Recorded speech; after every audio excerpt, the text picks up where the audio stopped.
"You're just a burden now, Mom." My son said those words so casually that for a moment I thought I must have misheard him.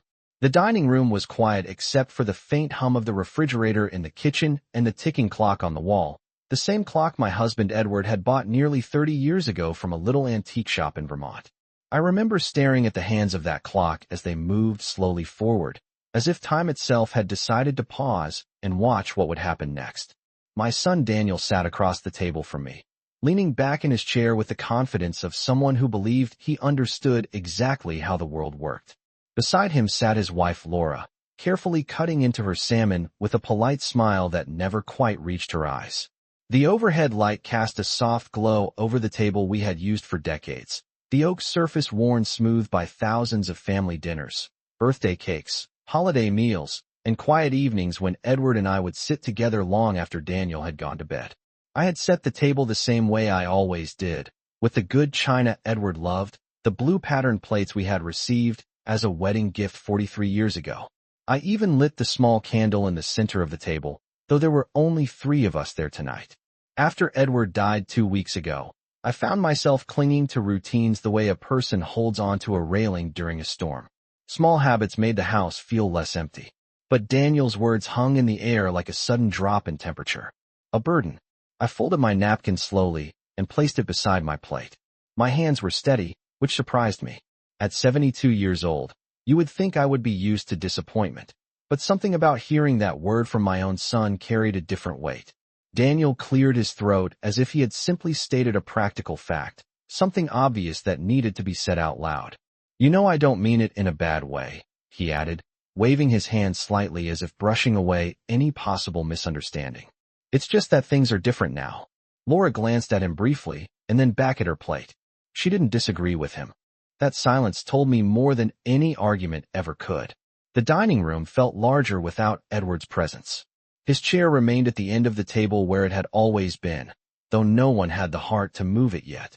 For 40 years he had sat there, reading the newspaper at breakfast, telling stories at dinner, occasionally reaching across the table to squeeze my hand when he thought Daniel wasn't looking. I had been married long enough to recognize the subtle shifts that happen inside families. Sometimes they occur slowly, like seasons changing, and sometimes they arrive in a single sentence spoken too easily. Daniel pushed his plate slightly away and leaned forward, resting his elbows on the table in the same posture Edward used to scold him for when he was a boy. "You have to understand, Mom," he continued, his voice calm, almost patient. "Laura and I have been talking about the future. This house is too big for you now." I looked around the room without moving my head, taking in the familiar details that had shaped my entire adult life. The framed photographs along the wall showed Daniel growing up in this house, from a gap-toothed first grader holding a baseball glove to a confident young man standing beside Laura on their wedding day. Edward and I had raised our son here, measured his height against the kitchen doorway every birthday, celebrated his college acceptance letter at this very table. A burden.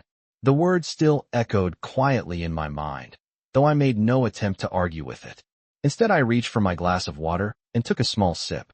The water tasted faintly of lemon, something Laura had started adding recently because she said it made the table look more elegant. "I've managed the house for a long time," I said gently, keeping my voice even.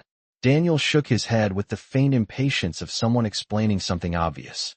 "It's not just about managing the house. It's about what's practical. Maintenance, bills, property taxes. It all adds up." Laura finally looked up then, offering a sympathetic smile that felt carefully practiced.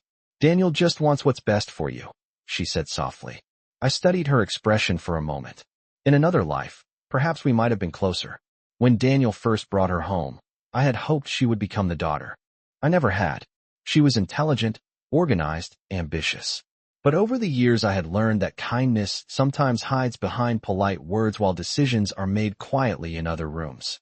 "We've been researching some really nice senior communities," Daniel continued. "Places where you'd have people your own age around.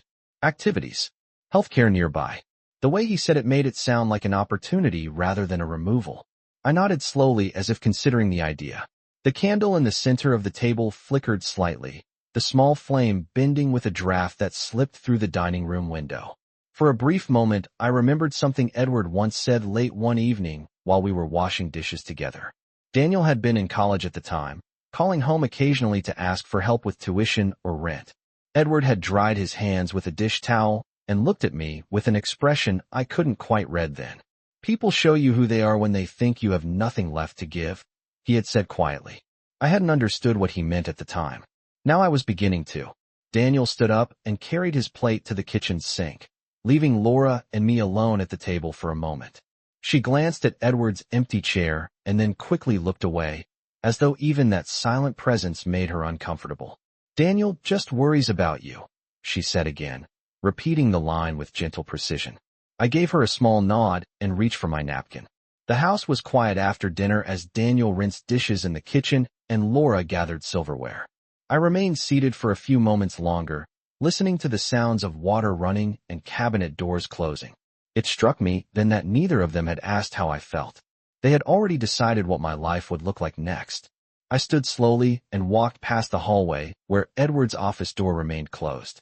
The light from the kitchen spilled across the hardwood floor, illuminating the edges of photographs and framed certificates that documented decades of a life built together. As I climbed the stairs toward the bedroom Edward and I had shared for 40 years, Daniel's words followed me like an echo through the quiet house. "You're just a burden now." What my son didn't know, what neither of them could possibly understand yet, was that Edward had never been a man who left important things to chance. The house always sounded different in the morning after something important had been said the night before. I woke before sunrise the next day, the way I had done for most of my adult life, though there was no longer any reason to rise so early. For 40 years Edward had left for work before 8 in the morning, and my body had learned the rhythm of those mornings the way a clock learns its ticking. Even now, 2 weeks after we buried him on a gray Thursday afternoon, my eyes opened just after 6. The bedroom was quiet except for the soft rustling of wind against the oak tree outside our window. I lay still for a moment and looked at the empty side of the bed where Edward had slept for decades. The pillow was still there, slightly indented, though the shape was fading day by day. Some absences arrive loudly, but others creep slowly into the corners of a house until you notice them everywhere. I sat up carefully and slipped my feet into my slippers before walking toward the window. The early morning light stretched across the backyard, illuminating the small garden Edward had planted 15 years ago when he decided retirement needed a project. He had never been a man who enjoyed sitting still for very long. Even after selling his construction business, he spent most mornings outside trimming hedges or fixing something that was not truly broken. I rested my hand on the window frame and watched the light grow stronger across the grass. Burden. Daniel's word from the night before still floated quietly through my mind, though it did not sting the way it might have if I were younger. Age does something strange to pain. It does not necessarily remove it, but it places it into a wider perspective. When you have lived long enough, you begin to see patterns that younger people do not yet recognize. I dressed slowly and walked downstairs to the kitchen, passing Edward's office door on the way. The door remained closed, just as it had been since the day he died.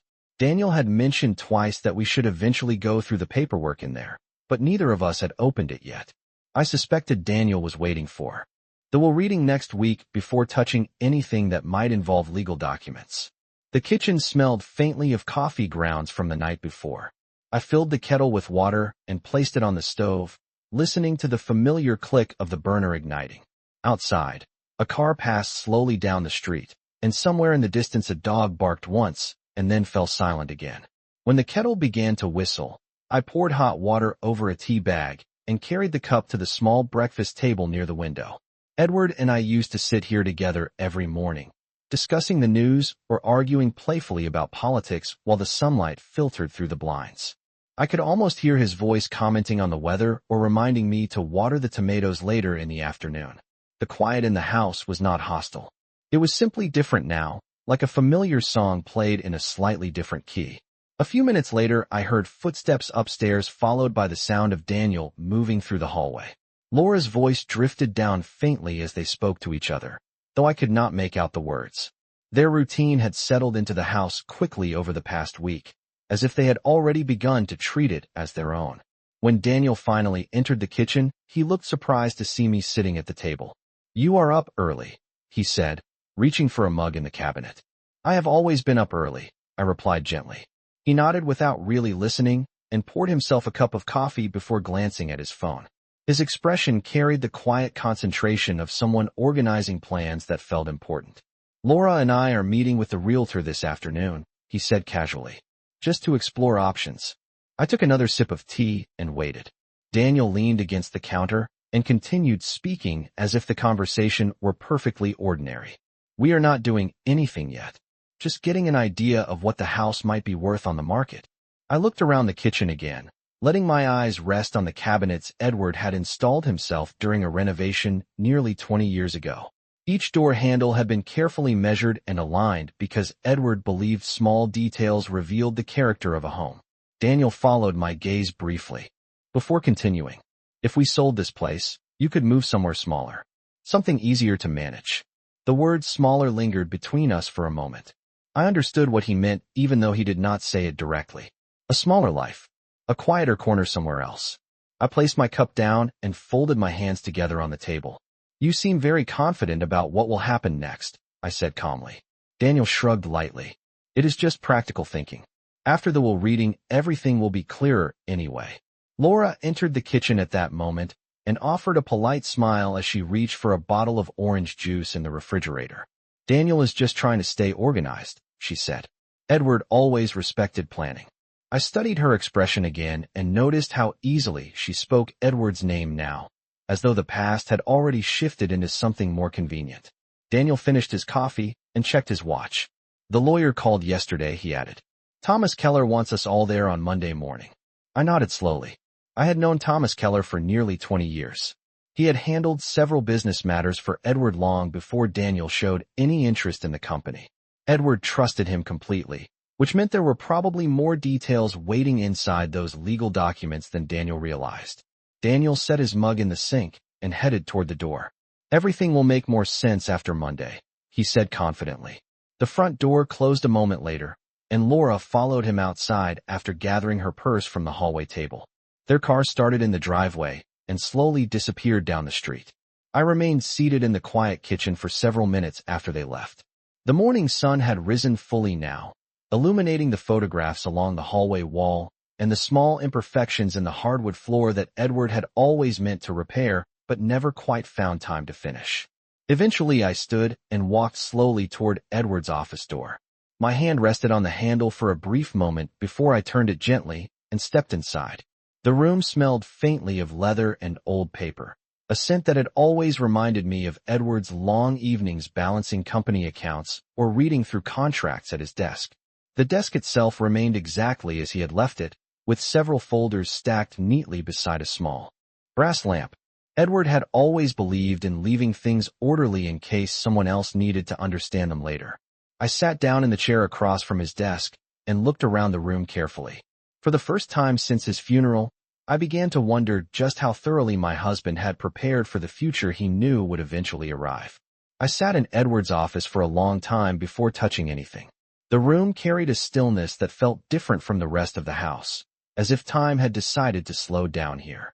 Sunlight from the tall window behind his desk stretched across the wooden floor and stopped just short of my shoes. Edward had always liked this room bright during the morning. He used to say that clear light helped a person think clearly. I looked around slowly, taking in the familiar objects that had surrounded him for so many years. The leather chair behind the desk was pushed back slightly, exactly the way he had left it the last afternoon he worked here. A framed photograph of Daniel at his college graduation stood beside a small brass compass that Edward kept as a reminder of the first construction site he supervised when he was only 28 years old. Every item in the room seemed to carry a quiet memory. I stood and walked closer to the desk, running my fingers lightly along the polished wood surface. Edward had always been careful with paperwork. Even small household bills were filed neatly in labeled folders, arranged by year and category. He believed that organization prevented confusion later, especially when life changed unexpectedly. At the time I had thought it was simply one of his practical habits.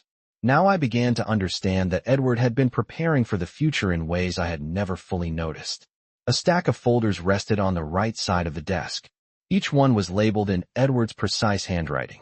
Taxes, insurance, property, business accounts. The order of them made sense the way all of Edward's systems made sense. I opened the top drawer slowly and saw more documents arranged inside, each placed carefully in clear envelopes. There was nothing hurried or careless about any of it. Edward had organized this room the way an engineer designs a bridge, making sure every piece supported the structure around it. I sat down in the chair across from his desk again and studied the folders more carefully. On the far left side of the desk sat a dark blue binder that I had not noticed before. The cover was plain except for a small label that read legal documents. I reached for it slowly, feeling the slight weight of the binder as I lifted it from the desk. Edward had never been secretive about finances, but he had always taken responsibility for managing the details himself. Over the years, he would occasionally mention meeting with Thomas Keller, our lawyer, but he rarely discussed the specifics. At the time, I had trusted him completely, and I still did. Opening the binder felt less like discovering something hidden and more like continuing a conversation Edward had started long ago. Inside were several neatly organized sections separated by tabs. The first few pages contained property records for the house. I recognized the documents immediately from when we refinanced the mortgage nearly 15 years ago. The next section included records connected to Edward's construction company, the business he had spent 3 decades building before retiring. I flipped through a few pages slowly, recognizing familiar names of former partners and project contracts that had once kept him busy late into the night. Everything looked ordinary at first, but as I turned another page, I noticed a handwritten note clipped carefully to one of the documents. Edward's handwriting had always been strong and steady, the kind of handwriting that reflected the confidence of someone who built things meant to last. The note contained only a single sentence. If anything ever happens to me, make sure Margaret understands everything before anyone else does. I read the line twice before placing the note back where I found it. Edward had written my name with the same calm certainty he used when signing contracts. There was no urgency in the message, only preparation. I closed the binder for a moment and leaned back slightly in the chair, allowing the room to settle around me again. Outside the window, a breeze moved through the branches of the oak tree, sending shifting patterns of light across the floor. For a moment, I imagined Edward sitting behind the desk again, leaning back with his arms folded the way he did whenever he was considering something carefully. He had always believed that people should plan, not only for the best outcomes, but also for the moments when life revealed truths that were difficult to accept. Daniel's voice from the night before echoed quietly in my memory. "You are just a burden now." The sentence no longer felt like an insult.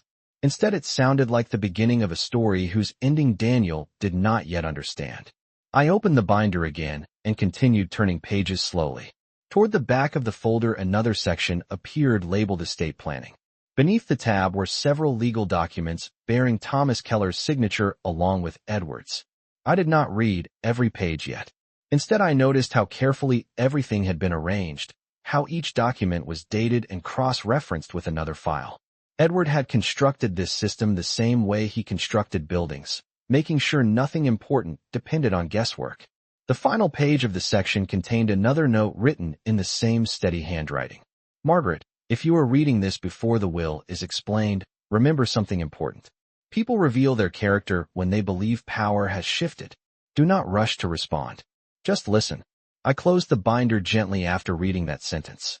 For the first time since Edward's funeral, I felt something other than grief moving quietly through my thoughts. It was not anger. It was not even surprise. It was the calm understanding that Edward had seen something long before I had been ready to see it myself. I placed the binder back on the desk exactly where I found it and stood up slowly. The office suddenly felt less like a room filled with memories and more like a place where Edward had left instructions for the future. As I walked toward the door, I glanced once more at the photograph of Daniel on the desk. In the picture, he looked young and hopeful, standing proudly in his graduation robe while Edward's hand rested firmly on his shoulder. That was the version of my son I had carried in my heart for years. But people change over time, sometimes gradually and sometimes all at once. Monday morning would arrive soon, and when Thomas Keller opened Edward's will in that quiet conference room downtown, the plans my husband had prepared so carefully would finally begin to unfold. I left Edward's office exactly the way I found it. The binder rested in the same position. On the desk, the folders remained aligned with the careful precision he always preferred, and the chair across from his desk was pushed back just enough to look untouched. Edward had always believed that patience was more powerful than urgency. I remembered him saying once that the strongest move in any difficult situation was often the one that appeared to be no move at all. As I stepped back into the hallway, the quiet of the house felt slightly different than it had earlier that morning. It was the same silence, but now it carried a sense of structure beneath it, as if invisible beams had been placed inside the walls to support something important that had not yet been revealed. I walked slowly down the hallway toward the kitchen, noticing how the afternoon light had begun to settle across the floorboards. The sun had moved high enough that the oak tree outside the front yard cast long shadows across the windows. The house had always felt most alive in the late afternoon when Edward used to return home from work, his footsteps steady on the porch as he opened the front door and called out my name. That sound had once been the signal that the day was shifting into evening. Now the house waited quietly for something else instead. I poured myself another cup of tea and sat at the small table near the kitchen window. The street outside looked calm, with only the occasional car passing slowly between the houses. Our neighborhood had not changed very much over the years. Many of the same families still lived in the same homes they bought decades ago. The brick house across the street still had the same white fence that had been there when Daniel learned to ride his bicycle in the driveway. For a moment, I remembered Edward standing behind him, one hand steady on the back of the seat, as Daniel wobbled down the sidewalk for the first time. Edward had always believed that children needed guidance more than protection. He said too much protection prevented them from learning who they truly were. I wondered what he would think if he could see Daniel now. The quiet moment ended when I heard a car pull into the driveway. I recognized the sound of Daniel's engine before I even looked through the window. A few seconds later, the front door opened and closed, followed by the familiar echo of footsteps moving through the hallway. Daniel entered the kitchen first, still wearing the same blue jacket he had worn earlier that morning. Laura followed behind him carrying a folder and a small notebook. They both looked focused in the way people often do when they believe they are managing an important situation. "We met with the realtor," Daniel said as he set his keys on the counter. His tone carried a kind of practical excitement that I had heard many times before when he discussed business ideas or financial plans. "She says the house could easily sell for over $800,000 in this market." I nodded slowly and kept my hands folded around the warm cup of tea. Laura opened her notebook and flipped through a few pages before speaking. "There are a lot of buyers looking for homes in this neighborhood right now," she said. "Families especially. Good school district, large lot, solid construction." I noticed the way she described the house as if it were already a listing rather than the place where her husband had grown up. Daniel leaned against the kitchen counter and crossed his arms. "Once the will reading is done on Monday, everything will move faster," he said confidently. "Then we can make decisions without waiting around." I looked at him carefully. His confidence reminded me very much of the young man in the graduation photograph on Edward's desk. Back then his confidence had been full of possibility.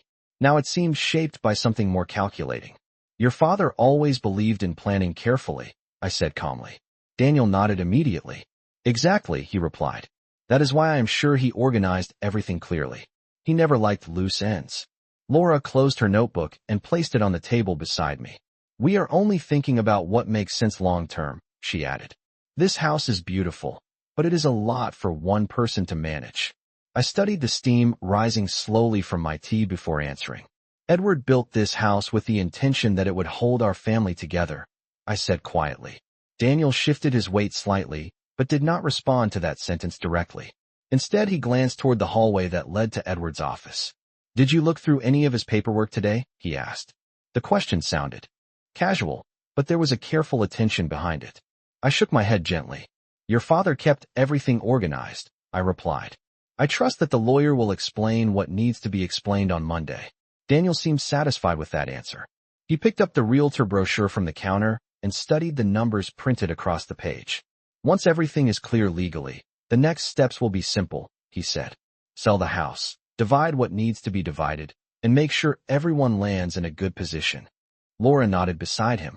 "It is really the most efficient solution," she added softly. I looked around the kitchen again, letting my eyes move across the familiar cabinets Edward installed, the small clock above the doorway, the framed picture of Daniel's first Little League team hanging beside the refrigerator. Efficiency was not the word Edward would have chosen for a family home. But I did not correct them. Instead, I finished the last sip of tea and stood slowly from the table. Monday will answer many questions, I said calmly. Daniel agreed immediately. Exactly, he replied with a confident smile. Once the lawyer reads the will, everything will finally make sense. I walked toward the hallway and paused briefly near the doorway that led to Edward's office. The door remained closed, exactly as it had been earlier that afternoon. Daniel and Laura continued discussing property values behind me, their voices blending into the background like distant traffic. I rested my hand lightly on the doorframe and remembered the line Edward had written inside the binder. People reveal their character when they believe power has shifted. Do not rush to respond. Just listen. Monday morning was only 2 days away now, and for the first time since Edward's funeral, I understood that the quiet patience he had practiced throughout his life was about to reveal exactly what he had prepared for. Monday morning arrived with a calm that felt almost deliberate, as if the day itself understood that something important was waiting quietly ahead. I woke before sunrise again, the same way I had for most of my life, and lay still for a moment listening to the house. The early morning air carried the faint scent of dew from the garden outside, and somewhere in the distance a delivery truck rumbled slowly down the street. For years Monday mornings had meant the beginning of Edward's work week. He used to leave the house with a travel mug of coffee and a folded newspaper tucked under his arm, always moving with the steady confidence of someone who knew exactly where he was going. Today felt different, yet strangely familiar, as though I was stepping into one of the careful plans Edward had built long before I realized it existed. I dressed slowly and walked downstairs, noticing how the quiet kitchen looked exactly the same as it had every other morning for decades. The kettle warmed on the stove while the first light of day stretched across the countertops. I poured myself a cup of tea and sat at the small table near the window. The clock above the doorway read 6:45, which meant we still had several hours before meeting Thomas Keller at his office downtown. I remembered Edward mentioning many times that Keller's firm preferred to start important meetings late in the morning because it gave everyone time to arrive without feeling rushed. Edward believed that decisions made calmly were almost always better than decisions made quickly. A few minutes later, I heard movement upstairs. Daniel's footsteps crossed the hallway, followed by the sound of a door closing softly. Laura came down the stairs first, dressed neatly and already holding her phone as if the day had been organized in her mind long before it began. "Good morning," she said politely as she entered the kitchen. I returned the greeting and watched as she poured herself a glass of orange juice before sitting across from me. Daniel followed a moment later wearing a pressed shirt and a dark jacket that made him look more like a businessman heading to a meeting than a son attending his father's will reading. "We should probably leave by 9, he said while checking the time on his phone. "Traffic downtown gets heavy after that." I nodded calmly. The atmosphere between us was polite, almost formal, as if we were 3 colleagues preparing for a scheduled appointment rather than family members about to hear the final words of someone we had all loved in different ways. Daniel poured himself coffee and leaned against the counter. "Thomas Keller has handled a lot of estate matters," he said confidently. "He knows exactly how these things work." Laura nodded beside him. "Most wills are very straightforward," she added. "Usually it is just a matter of confirming ownership and distributing property according to the documents." I listened quietly, remembering the binder I had opened in Edward's office 2 days earlier. The neat tabs labeled estate planning and legal documents had been placed there with such precision that it was impossible to imagine Edward leaving anything unfinished. Daniel continued speaking as though the outcome were already certain. "Once the house and company assets are confirmed, everything will be easier to organize," he said. "Then we can move forward." The phrase "move forward" seemed to mean something very specific to him, though he never explained it directly. I finished my tea and placed the cup gently into the sink before turning back toward them. "Your father trusted Thomas Keller for many years," I said calmly. Daniel nodded immediately. "Exactly," he replied, "which is why I am sure everything is arranged clearly." The morning passed quietly after that. By 8:30 the sunlight had grown stronger, illuminating the hallway photographs and the polished wood railing along the staircase. Daniel gathered his car keys while Laura checked the address for Keller's office on her phone, even though we had been there several times before. I took one last look around the living room before stepping toward the door. The familiar furniture, the framed pictures, the comfortable shape of the sofa Edward always preferred after dinner, all seemed to carry the quiet weight of memories that had shaped our lives for decades. Daniel opened the front door and waited for us to step outside. The cool morning air carried the faint scent of freshly cut grass from a nearby yard. We drove downtown in relative silence, the city gradually appearing around us as neighborhoods gave way to wider streets and taller buildings. Daniel focused on the road with the steady attention of someone preparing for a meeting that might confirm his expectations. Laura occasionally glanced at her phone before looking out the window at passing storefronts and office towers. I watched the city move slowly past my window and remembered the many mornings Edward and I had driven this same route years ago when his company was expanding and Keller's office handled most of the contracts. Edward used to say that Thomas Keller had the mind of a chess player, always considering several moves ahead before speaking. Eventually Daniel pulled into the underground parking garage beneath the building where Keller's firm occupied the 8th floor. The elevator ride upward was quiet except for the soft mechanical hum of the cables moving above us. When the doors opened, we stepped into a calm reception area where a young assistant greeted us politely and asked us to wait in a conference room. The room itself was simple and professional, with a long wooden table surrounded by leather chairs and a wide window overlooking the city skyline. Daniel chose a seat near the center of the table while Laura sat beside him, placing her notebook carefully in front of her. I took a seat across from them and folded my hands quietly on the polished surface of the table. A few moments later the door opened and Thomas Keller walked in carrying a thin folder beneath his arm. He greeted each of us with the same calm professionalism Edward had always respected. Keller placed the folder on the table and sat down slowly before looking around the room. His eyes paused on me for a brief moment, and something in his expression reminded me of the quiet patience Edward had practiced throughout his life. Daniel leaned forward slightly in his chair, clearly ready to hear what he believed would be a straightforward explanation. Keller opened the folder carefully and arranged several pages on the table before speaking. Edward Whitmore prepared his estate documents with considerable detail, he said in a calm voice. He wanted to ensure that every instruction would be understood clearly. Daniel nodded confidently, while Laura adjusted her notebook as if preparing to write down the important numbers she expected to hear. Keller looked down at the first page of the document and then back up at the three of us sitting across the table. Before we begin, he continued, there is one thing Edward asked me to make absolutely clear. The room became very quiet as Keller's voice settled into the stillness of the conference room. And for the first time, that morning Daniel's confident posture shifted slightly, as if he sensed that the careful plans my husband had prepared were about to reveal something none of us had fully expected. Thomas Keller's voice settled calmly into the quiet conference room, and the way he spoke reminded me very much of Edward. There was no urgency in his tone, no drama in the way he held the document in his hands. Instead, there was the same steady patience my husband had carried through most of his life. Daniel leaned forward slightly in his chair, his fingers resting on the polished surface of the table, as if he expected the next few sentences to confirm everything he had already decided in his mind. Laura sat beside him with her notebook open, pen ready, her posture composed and confident. Keller adjusted the first page in front of him and continued speaking. Edward Whitmore was a careful planner, he said. He believed that clarity prevents unnecessary conflict. Daniel nodded immediately. That sounds like him, he replied with quiet certainty. Keller glanced briefly in my direction before returning his attention to the document. Keller did not comment. Instead, he turned another page and continued reading. Edward also established a family trust connected to the assets of Whitmore Construction, including its remaining investment accounts and property holdings. Laura's pen began moving again as she wrote down the words family trust. Daniel's interest returned quickly. Right, he said. That is the part one was expecting. Keller looked down at the document carefully before speaking again.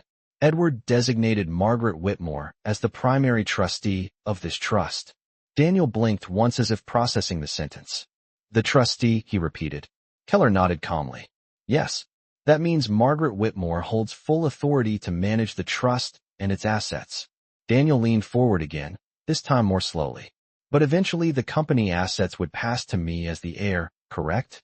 Keller folded his hands together on the table before answering. Edward's instructions regarding inheritance are conditional.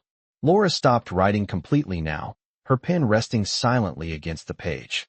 Daniel frowned slightly. Conditional, he asked.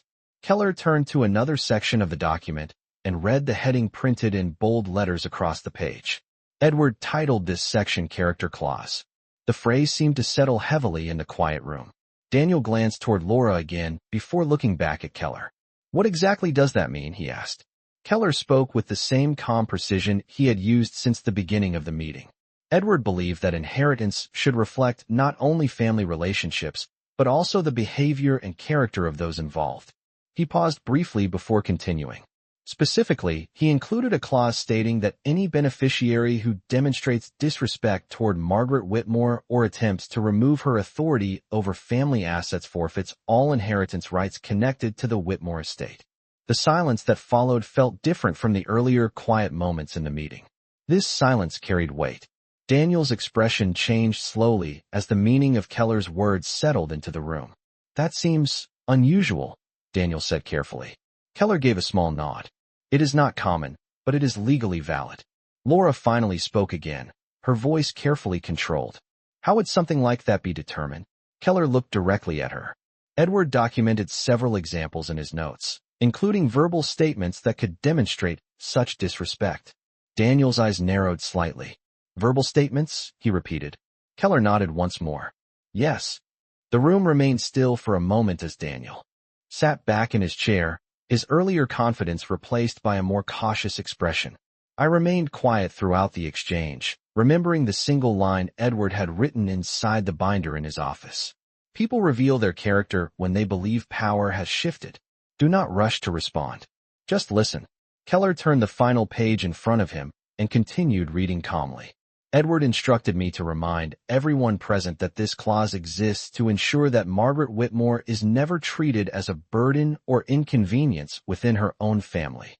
The word burden seemed to echo softly through the conference room, and for the first time since the meeting began, Daniel did not speak immediately.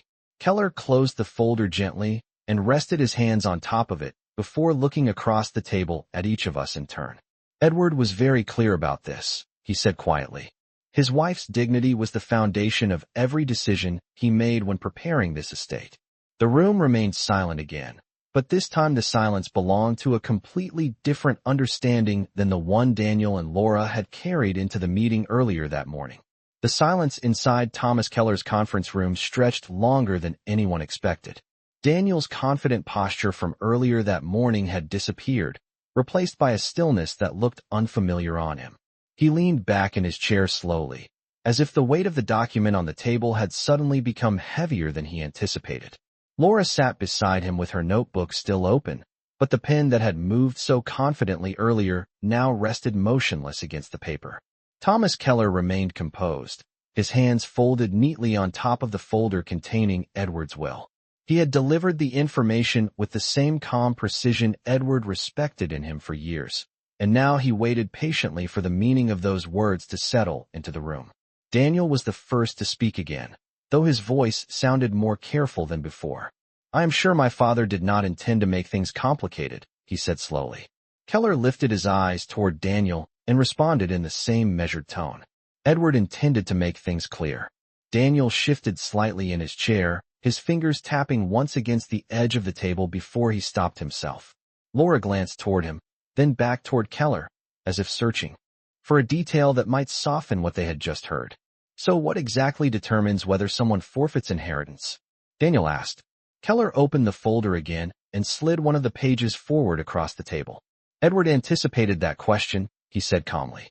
Daniel leaned forward to read the page while Laura tilted her head slightly to see the text from where she sat. Keller spoke again before Daniel finished scanning the paragraph. Edward included several written observations describing behavior that could activate the clause. Daniel's eyes moved across the document, and for the first time since the meeting began, his expression showed something close to uncertainty. Keller continued speaking. Edward specifically mentioned statements that portray Margaret Whitmore as a burden, inconvenience, or obstacle to financial decisions regarding the family home or company assets. The word burden settled heavily into the quiet room again. Daniel slowly lifted his head from the document and looked toward Keller. That sounds subjective, he said. Keller remained calm. Edward provided examples. Daniel swallowed once before speaking again. Examples like what? Keller turned another page and read a short sentence written beneath Edward's signature. Any heir who refers to my wife as a burden or pressures her to surrender control of the family home demonstrates the exact character this clause was designed to address. Laura's notebook closed softly as she lowered it onto the table. Daniel's earlier confidence had fully disappeared now. He leaned back again and crossed his arms, his gaze shifting briefly toward me before returning to Keller. I remained quiet, my hands resting calmly on the polished table. Edward's words from the binder echoed clearly in my memory. People reveal their character when they believe power has shifted. Do not rush to respond. Just listen. Keller closed the folder halfway and continued speaking. Edward did not include this clause out of anger or mistrust, he said. He described it as a safeguard. Daniel frowned slightly. A safeguard against what? Keller looked directly at him. Against the possibility that someone might forget the value of respect once financial control appeared within reach. The room fell silent again. Outside the tall conference room window, the city moved calmly through its late morning routine. Cars passed slowly along the street below, and a distant construction crane turned steadily above a neighboring building. Inside the room, the quiet carried a different weight now. Daniel finally cleared his throat. My father trusted me to continue the family business, he said carefully. Keller nodded once. Edward trusted many things about you, he replied. But he trusted Margaret Whitmore to protect the family's values. Laura spoke next, her voice controlled but slightly tense. Are you saying Daniel cannot inherit anything? Keller folded the document again and placed both hands on top of it. That depends on whether the conditions Edward described have already been fulfilled. Daniel leaned forward suddenly. And who determines that? He asked. Keller's expression remained calm. The trustee. Daniel paused, then slowly turned his head toward me. Keller continued speaking before Daniel could respond. Edward designated Margaret Whitmore as the sole trustee responsible for determining whether the clause applies. The quiet that followed was deeper than before. Daniel stared at the table for a moment before looking toward me again. The confident businessman who had walked into the building earlier that morning seemed to have disappeared completely. In his place sat a man trying to understand how a situation he believed was already decided had quietly shifted beneath his feet. I met his gaze calmly, but said nothing. Edward had written very clear instructions about patience. Keller allowed the silence to remain for several seconds before closing the folder completely. Edward believed that character reveals itself through small moments, he said quietly. He expected those moments to speak for themselves. Daniel leaned back slowly, the realization beginning to settle across his face. Laura remained silent beside him, her earlier confidence replaced by careful stillness. The entire meeting had shifted direction without anyone raising their voice or arguing. Edward had arranged it that way. Even in his absence, he had built the moment with the same precision he used when constructing a building. Every piece had been placed exactly where it needed to be long before any of us realized the structure was already complete. The silence in the conference room felt heavier than anything that had been said aloud. Daniel remained seated with his arms crossed, but the posture that once looked confident now seemed defensive, as if he had suddenly realized the ground beneath him was not as stable as he believed.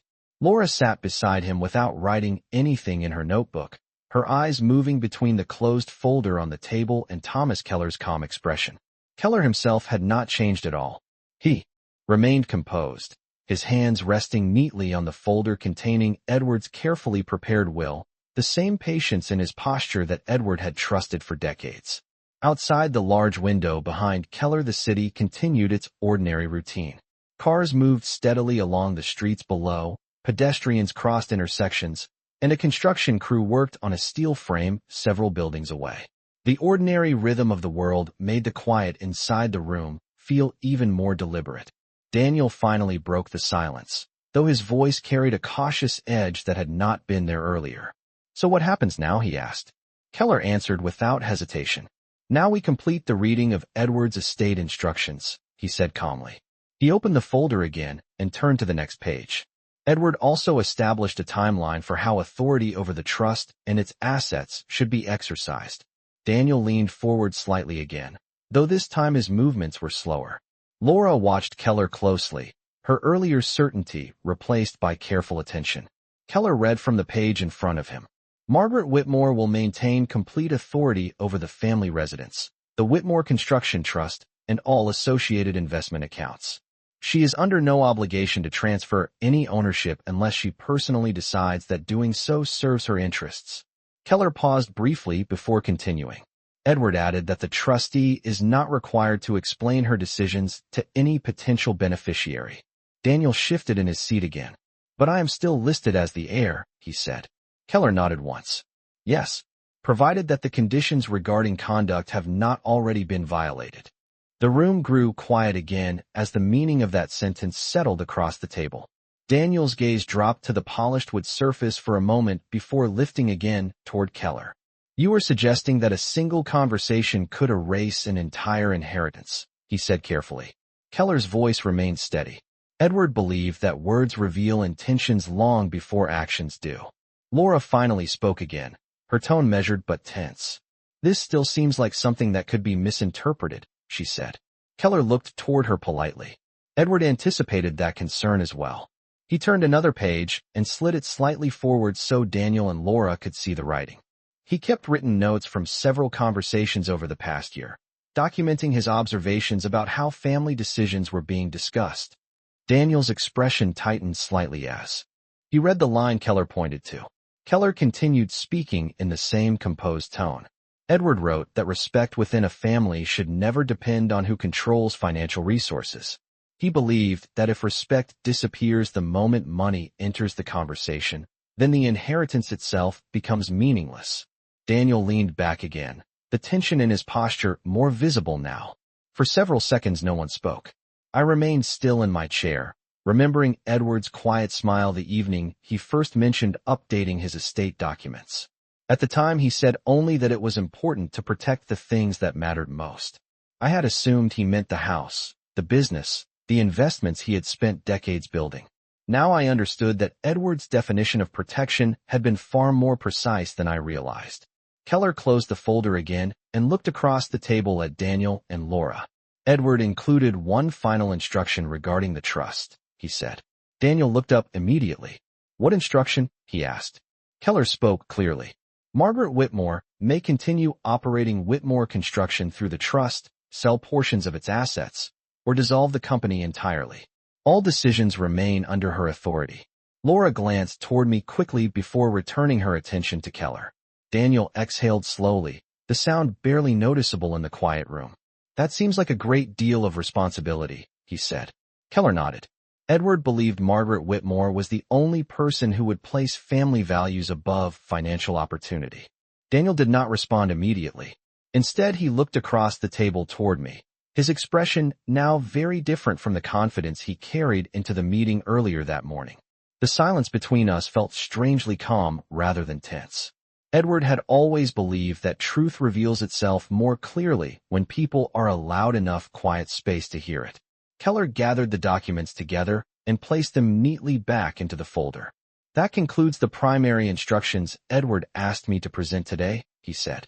Daniel remained seated for a moment longer, as if measuring the distance between the future he expected and the one that had quietly appeared instead. Laura closed her notebook slowly and rested both hands on top of it. I looked down briefly at the polished table surface and remembered another line Edward had written in the binder in his office. People reveal their character when they believe power has shifted. Now that the moment had finally arrived, I realized Edward had never needed to raise his voice, argue, or confront anyone directly. He had simply arranged the truth in such a way that it would speak for itself. For several seconds after Thomas Keller finished speaking, no one moved. The conference room remained quiet except for the faint hum of the building's ventilation system and the distant sound of traffic far below the window. Daniel slowly leaned back in his chair again, though the confidence he carried into the meeting earlier that morning had completely faded. Laura sat beside him with both hands resting on her closed notebook, her posture carefully composed but noticeably still. Thomas Keller remained calm, the folder containing Edward's will resting in front of him like the final page of a story that had already been written long before any of us sat down at the table. Daniel finally cleared his throat and looked toward Keller. "So that is everything?" he asked. Keller nodded once. "That is everything Edward instructed me to present regarding the structure of the estate." Daniel's eyes shifted briefly toward me, then back to the folder. "And my position as heir depends on interpretation," he said slowly. Keller did not rush his answer. "Your position depends on conduct," he replied calmly. The word conduct lingered in the quiet room for a moment. Daniel's shoulders moved slightly as he exhaled. Laura glanced toward him, then toward me, as if trying to measure the atmosphere in the room. I remained seated with my hands resting lightly on the table, remembering the last evening Edward and I spent together in the living room before his illness worsened. He had spoken quietly about responsibility, about how the true strength of a family appears when people believe no one is watching. At the time I thought he was simply reflecting on his life.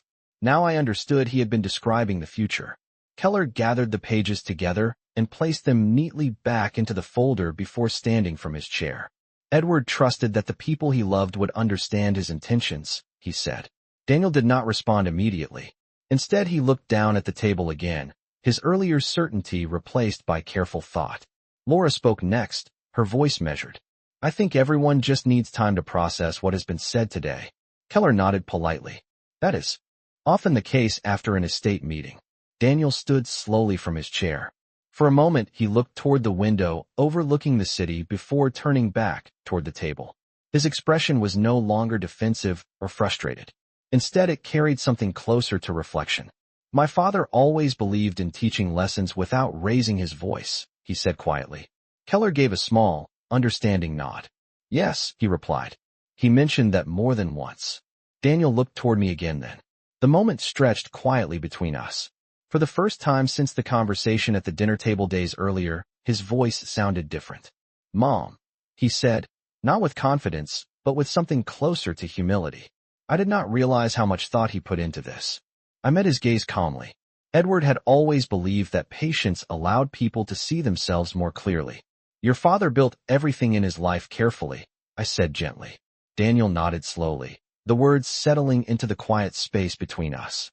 Laura remained silent beside him, her earlier certainty replaced by thoughtful stillness.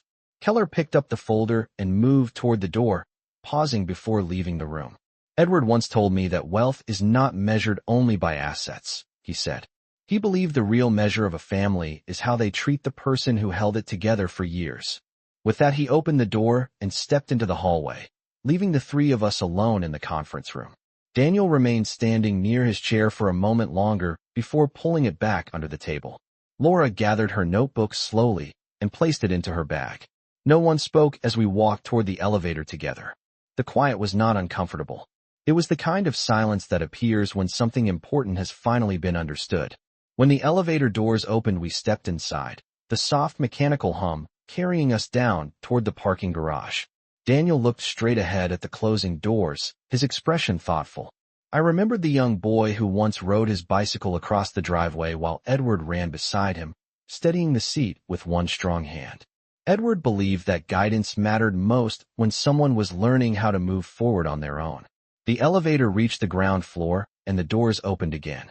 Outside, the late morning sunlight spread across the street, bright and ordinary. Life continued moving around us just as it had every other day. Yet something had quietly shifted beneath the surface of our family. Edward had arranged it that way, not with anger, not with confrontation, but with the careful patience of someone who understood that truth does not need to shout in order to be heard. As we stepped outside into the sunlight, I realized that Edward had protected more than his estate. He had protected the dignity of the life we built together, and he had done it in the only way he truly believed mattered. He let the truth reveal itself,